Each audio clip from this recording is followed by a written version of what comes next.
The town of Willow Creek was small, the kind of place where everyone knew each other's business whether they wanted to or not. It was a town built on hard soil and harder people, and news traveled faster than a prairie fire on a windy day. In such a place, reputation mattered almost as much as survival, and no one knew that truth better than Mary Collins, the town's midwife. Mary had lived in Willow Creek for more than 10 years. She had delivered nearly every child born within 50 miles through bitter winters, blazing summers, and long nights filled with the sound of women's cries. Her hands were steady, her voice calm, and her presence brought reassurance to frightened mothers.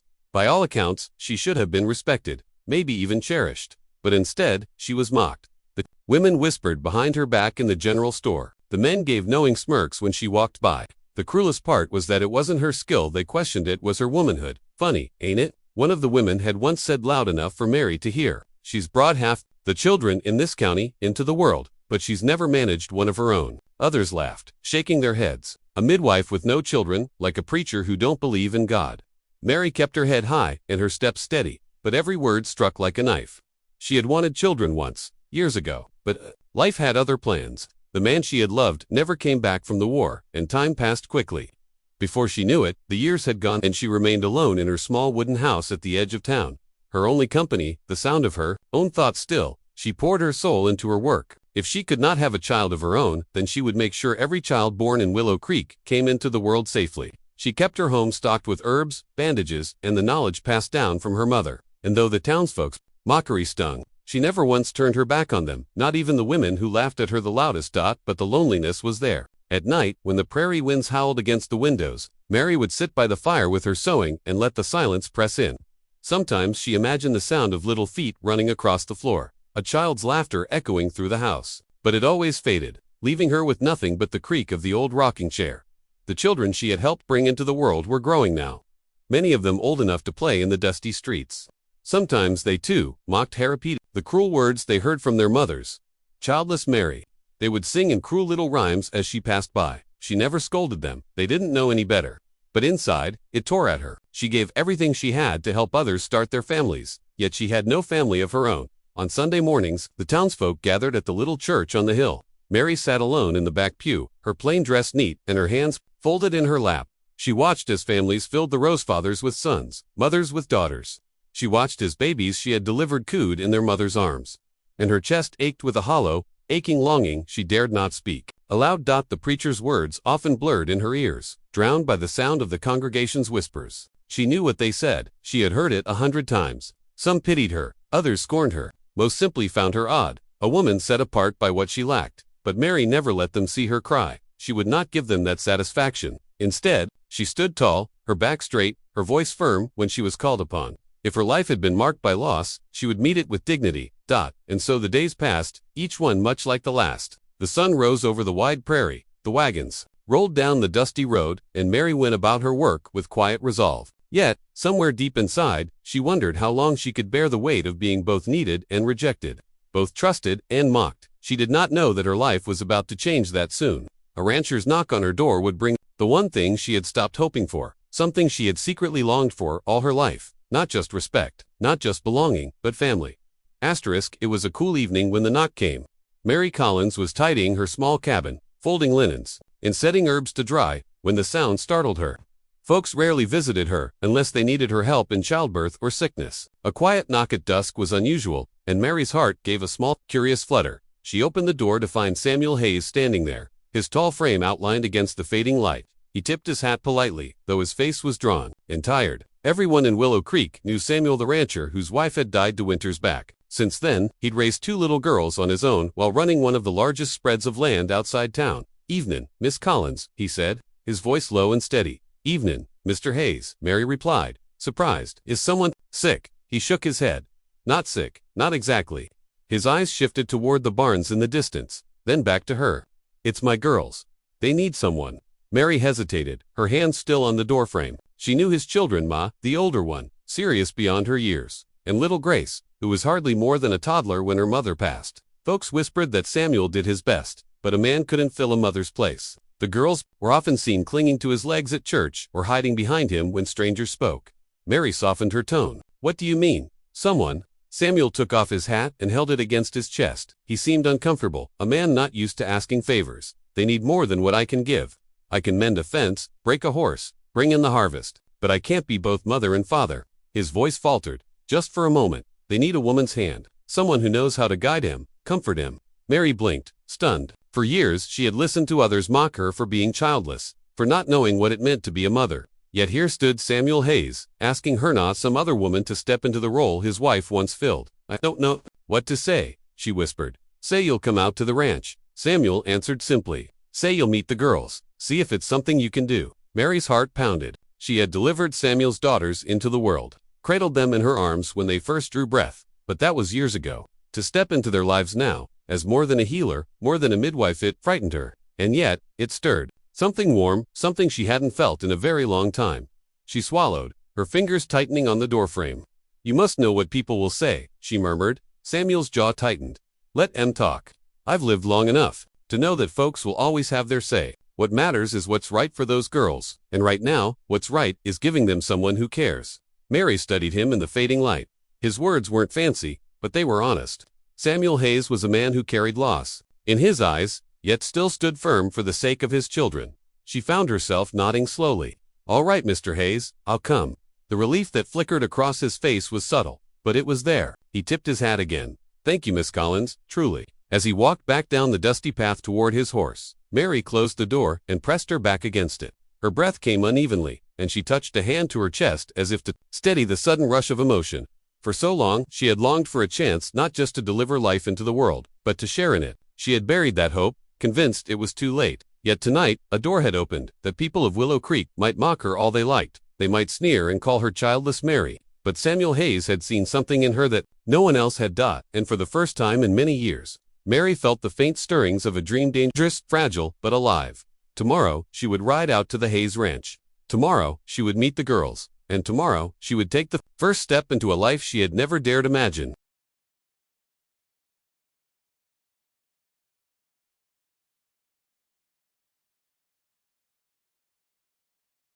The next morning dawned golden. The prairie bathed in soft light as Mary saddled her old mare. Her heart was restless, beating fast beneath her plain dress. She had delivered children, tended the sick, even faced death at her doorstep countless times, but this, riding out to the Hayes Ranch, felt more frightening than any of it. The townsfolk's whispers still echoed in her ears. "She's no mother. She's just playing at family." Mary brushed the thoughts aside, clucked gently at her horse, and set off down the dirt road leading west. By mid-morning, the wide pastures opened before her. Fences stretched out along the land, and beyond them stood the Hayes Ranch, two proud red barns with silver roofs gleaming in the sun. Smoke rose lazily from the chimney of the house, and a faint sound of chickens clucking reached her ears. It looked like a place where life thrived, where laughter and sorrow both had a home. Samuel was already waiting at the gate when she arrived. He wore his usual work-clothes, denim, boots scuffed from long days, and a vest that looked older than he cared to admit, but his eyes were steady, and when he helped her down from her horse, his hand lingered just long enough to steady her trembling nerves.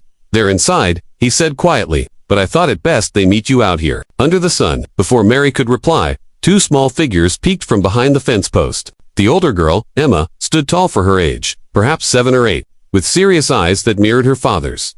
She clung tightly to the wooden post, as if it might shield her from the world.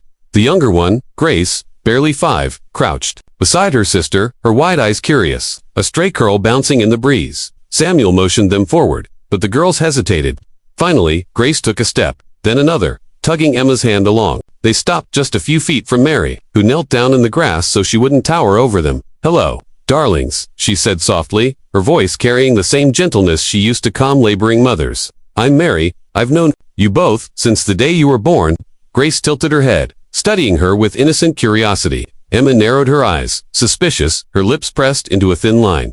"You're not our ma," Emma said bluntly.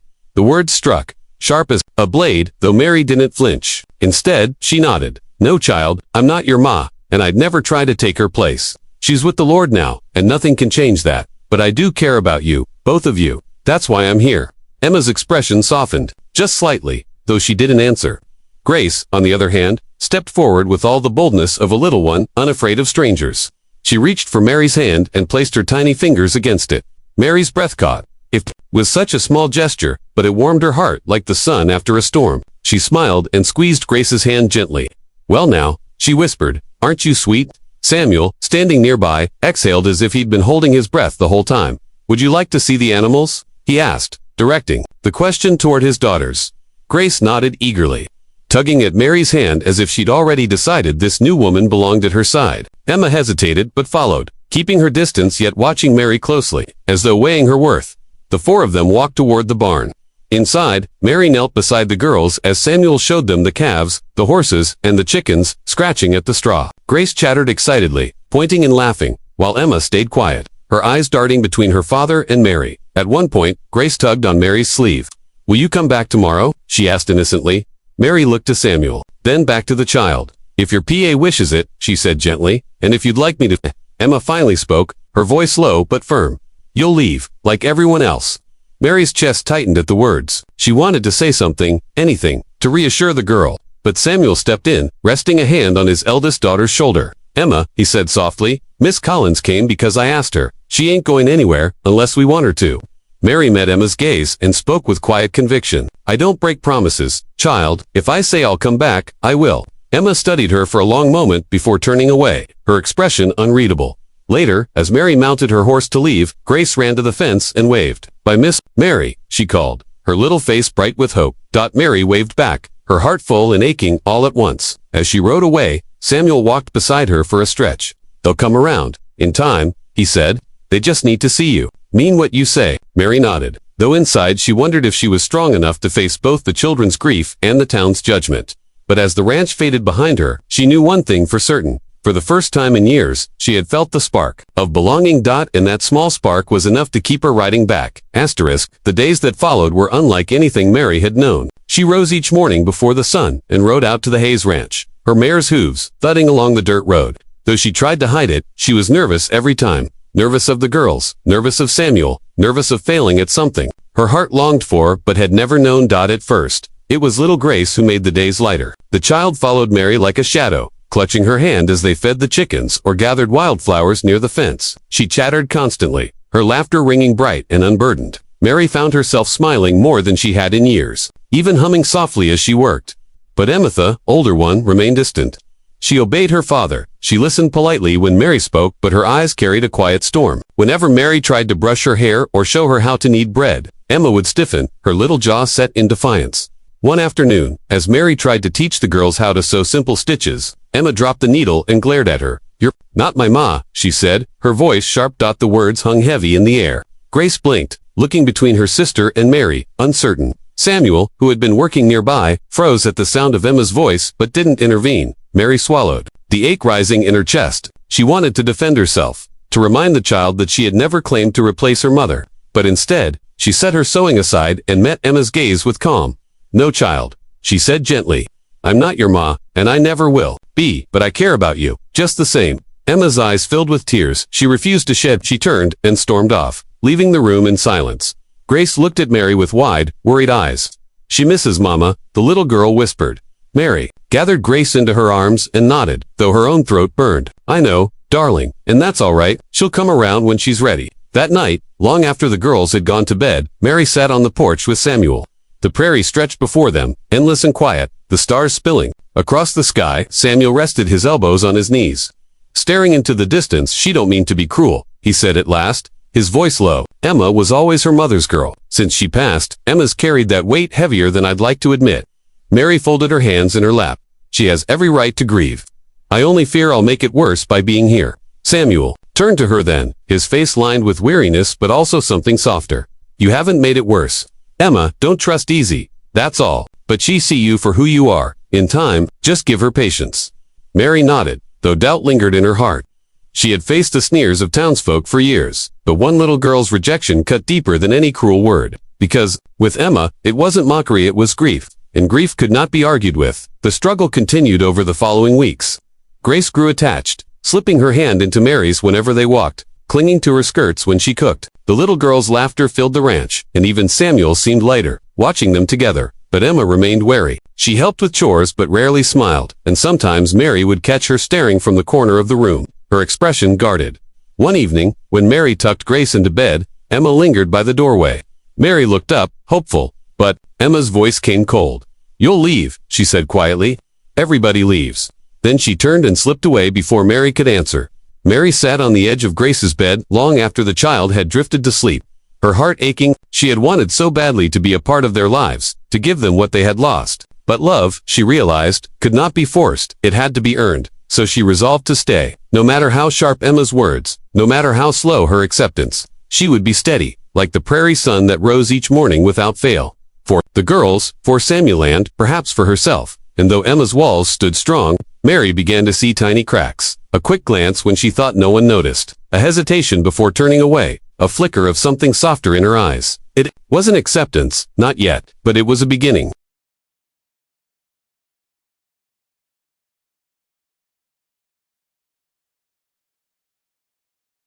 Life on the Hayes Ranch slowly began to shape itself into a rhythm. Mary spent her mornings with the girls teaching Grace her letters, showing Emma how to mend clothes, and cooking simple meals that filled the kitchen with warmth. In the afternoons, she helped Samuel with smaller chores around the homestead, her skirts brushing against straw as she carried feed or fetched water. It wasn't perfect. Emma still kept her distance, though her sharp words had grown fewer. Grace, on the other hand, clung to Mary's hand like a second shadow, her laughter echoing across the pastures. For Mary, those moments felt like blessings she had long thought impossible. But in town, things were different. The first time Mary rode into Willow Creek with the Hayes family, she felt every eye turn their way. Samuel walked tall beside her, his girls clinging to either side. But Mary could feel the weight of whispers gathering like storm clouds. At the general store, she overheard two women speaking just loud enough for her to catch every word. "Well, look at that," one said, her tone sharp with scorn. "She couldn't get herself a husband, so now she's playing wife to a widower." The other chuckled cruelly. "And mother to his girls, no less." Imagine that, a midwife who's never born a child telling someone else's daughters how to grow up. Mary's cheeks burned, but she kept her chin lifted, her hands steady as she helped Grace pick out candy sticks from a jar. She would not let them see her flinch. Outside the store, she heard the men. Their voices were lower, but no less cutting.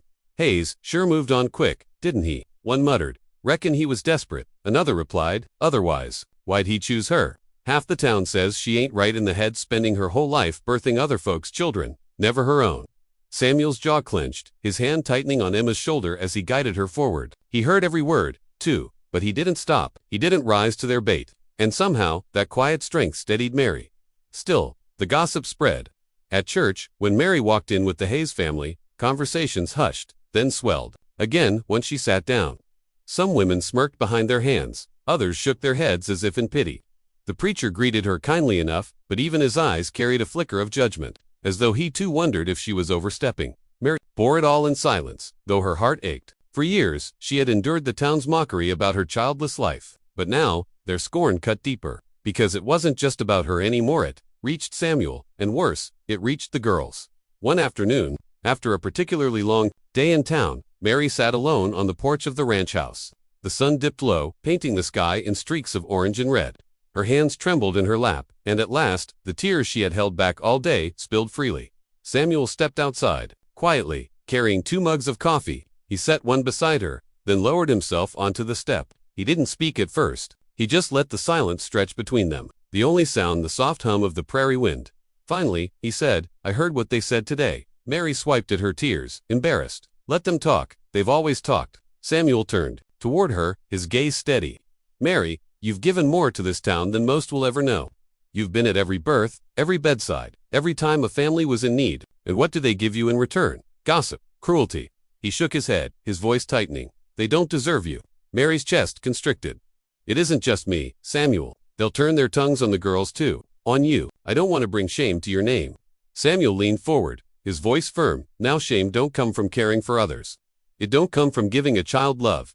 Let the town talk. I've lived long enough to know their words. Don't change the truth." Mary looked at him then, really looked at the lines on his face from years of hard work, at the strength in his hands, at the quiet fire in his eyes. For the first time, she realized he wasn't just defending her, he believed in her. Her tears slowed, replaced by a fragile but growing sense of resolve. Maybe she couldn't silence the town, but she could choose how to live, who to love, and where to plant her heart.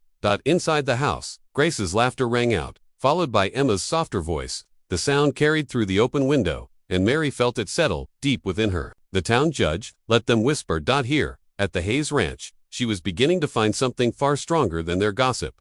She was finding a home.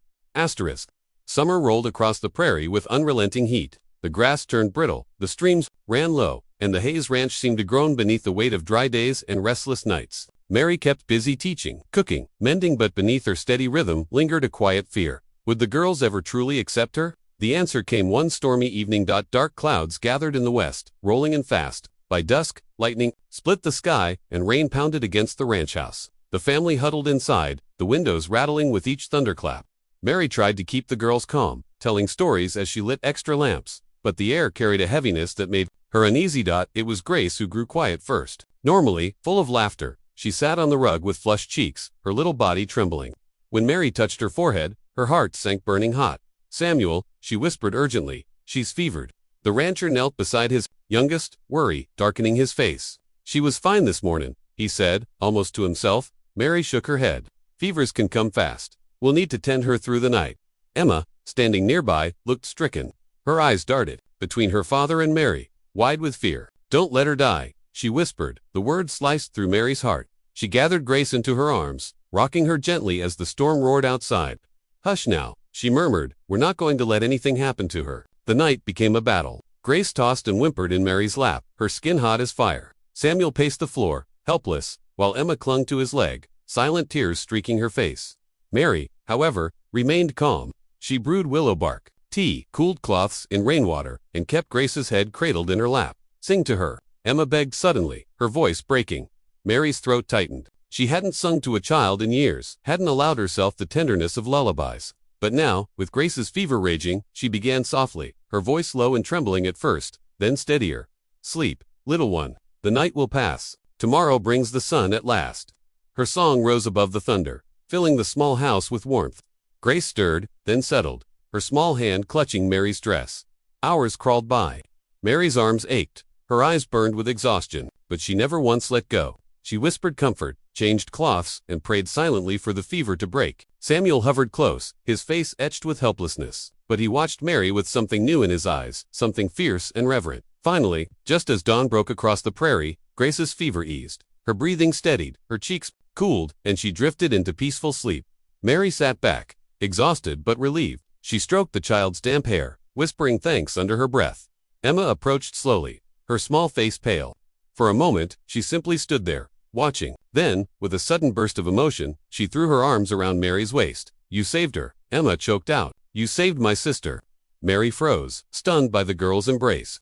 Then she folded her arms around Emma, holding her close as tears filled her eyes. "I'd do anything for her. And for you," she whispered. Samuel watched from across the room, his hat clutched in his hands. He didn't speak, but the look in his eyes said more than words ever could. When Grace awoke later that day, weak but smiling, she whispered, "Mama Mary," before drifting back to sleep. The words struck deep, filling Mary with a joy so fierce it almost frightened her. That night, after the girls were tucked in, Samuel stepped onto the porch with Mary. The storm had passed, leaving the land washed clean. Stars glittered above, and the air smelled of wet earth. "You were steady," Samuel said quietly. "I've seen strong men break under less, but you carried us through." Mary looked down, her hands clasped tightly. "It's what I've trained for my whole life. To care for others, but last night it was different. It wasn't just duty, it was," she faltered, unable to finish. Samuel placed a hand gently over hers. "It was love," he said simply. Mary's breath caught, her heart thundering louder than the storm had. For years she had been mocked as barren, useless, incomplete. But here, in this family's darkest hour, she had proven something not just to them, but to herself. She was no longer the midwife with no children, she was becoming a mother. The days that followed Grace's fever passed with a new stillness in the Hayes Ranch. The storm had left behind green shoots across the prairie, and just as the earth seemed renewed, so too did the fragile bond between Mary and the girls. Grace clung to Mary now, following her around like a shadow. She would sit beside her while Mary worked, small hands tugging at scraps of fabric as though pretending to sew. Sometimes she even climbed into Mary's lap without a word, curling against her like she had always belonged there. Emma, though slower to yield, was changing too. She still carried the weight of suspicion in her eyes, but her gaze had softened. One afternoon, as Mary braided her hair, Emma whispered almost shyly, "Your song. It helped Grace. I think maybe she wouldn't have gotten better without you." Mary's hands stilled, her throat tightening. She didn't answer, but she kissed the crown of Emma's head, a gesture that drew no protest. Yet trust, Mary knew, was not won in a single night. It was earned in 1,000 little moments, though she gave herself to them completely. She taught Emma how to bake bread, laughing when the flour ended up more on their aprons than in the dough. She showed Grace how to care for the chickens. Lifting her high enough to peek into the nesting boxes, she listened when they spoke of their mother, never once silencing the memories, never once trying to replace her. Instead, she honored her with them, letting their grief become part of their bond. Samuel noticed it all. Each evening, he would return from the fields, pausing in the doorway to watch. Sometimes Mary was reading aloud, her voice soft as the girl's, leaned against her. Other times, she was at the hearth, stirring stew, while Grace tugged at her skirts and Emma set the table with pride. Always, there was laughter, something the ranch had not known for far too long. One evening, after supper, Samuel lingered on the porch while Mary carried out the wash basin. The twilight painted the sky in shades of rose and violet, and the prairie stretched endless and quiet around them. "They smile again," Samuel said, his voice low but full of wonder. "I thought I'd never hear their laughter after." She passed, Mary glanced toward the house, where the girls' voices floated through the open window. "Children need steadiness," she said softly. "Love doesn't erase grief, but it makes it bearable." Samuel studied her for a long moment, the brim of his hat casting shadow over his eyes. "You've given Em that steadiness. Given me that too." The weight of his words settled over Mary like a warm blanket. She looked away quickly, busying herself with the basin, but her heart thrummed with a quiet, dangerous hope. The next Sunday, they rode into town together for church. It was the first time Mary had walked openly with the Hayes family.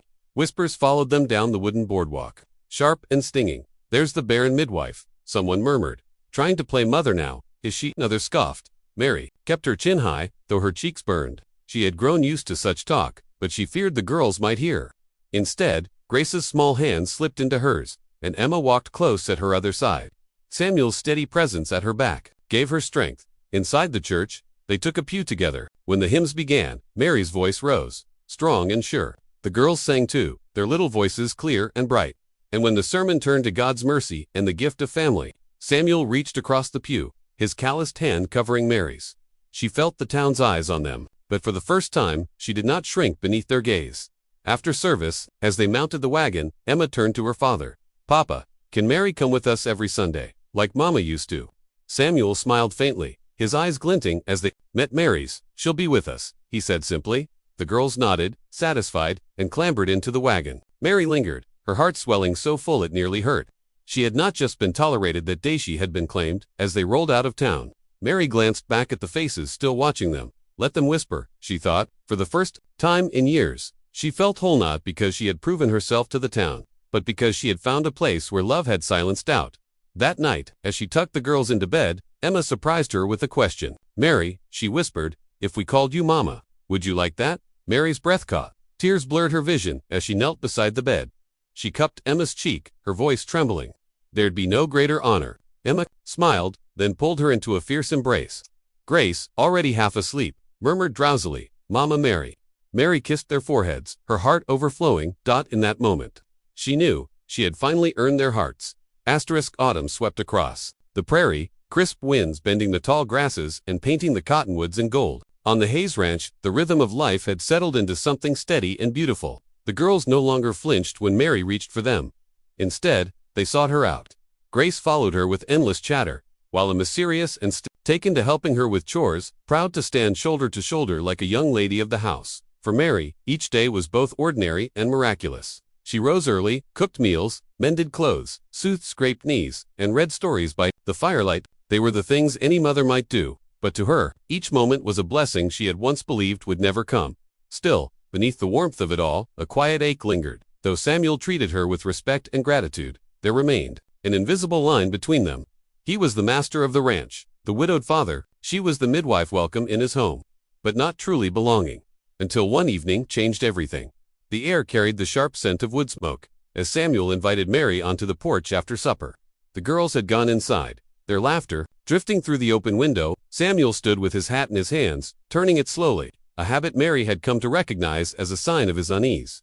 "Mary," he began, his voice low and rough, "these past months, I don't reckon I've known peace like this since my wife passed. You've given my girls more than I ever could have asked." Mary's heart beat fast, though she kept her gaze steady on the horizon, where the last streaks of sunset bled into night. "They've given me just as much," she said softly, "more than I ever thought I'd have." He nodded, silent for a long moment. Then he turned toward her fully, his weathered face lit by the lantern glow. "I need to ask you something, not for me, but for them, and maybe for you too." Mary's breath caught. She folded her hands in her lap, waiting. Samuel cleared his throat, his voice trembling despite his usual steadiness. Would you consider staying? Not just as their caretaker, not as the midwife the town mocks, but as part of this family, as my wife. The words seemed to hang in the air, heavy and tender, all at once. Mary's eyes filled before she could speak. She pressed a hand to her mouth, her chest heaving with the force of emotion she had long kept buried. Samuel, she whispered, her voice breaking. You know I can't give you more children. The town, they'll say. He reached for her hand, firm and certain. Let them talk. I don't need more children. I just need you. The girls need you. And I reckon you need us too. Mary's tears spilled freely, her heart surging with a joy so fierce it frightened her. For years, she had carried the weight of being unwanted, unfit in the eyes of others. Yet here, in the eyes of this man and his daughters, she had found a place where her love was enough. More than enough, she nodded, unable to trust her voice. Samuel squeezed her hand, his relief plain in the softness of his smile. When they told the girls later that night, Grace clapped her hands and squealed. We knew it, we knew it. Emma, ever thoughtful, only smiled and whispered, Mama Mary, it's official now. Mary gathered them both into her arms, laughter and tears mingling. For the first time, she felt the word mother fit against her soul, without doubt or shadow. The town's whispers did not cease overnight. There were still glances, still mutterings when Mary walked with Samuel and the girls into church, weeks later, as his wife. But she no longer feared them. For each whisper, there was a hand in hers, a child's voice calling her mama, a husband's steady presence at her side. And in time, the whispers faded, replaced by nods of respect. For nothing spoke louder than the happiness of a family made whole. On the ranch porch, under the endless sweep of prairie sky, Mary often sat with Samuel, the girls playing nearby. She would think back on the long years of loneliness, of mocking laughter and aching silence, and she would smile, knowing that every road, every sorrow had led her here. Here where she was no longer the barren midwife, mocked and pitied. Here she was Mary Hayes's wife and beloved.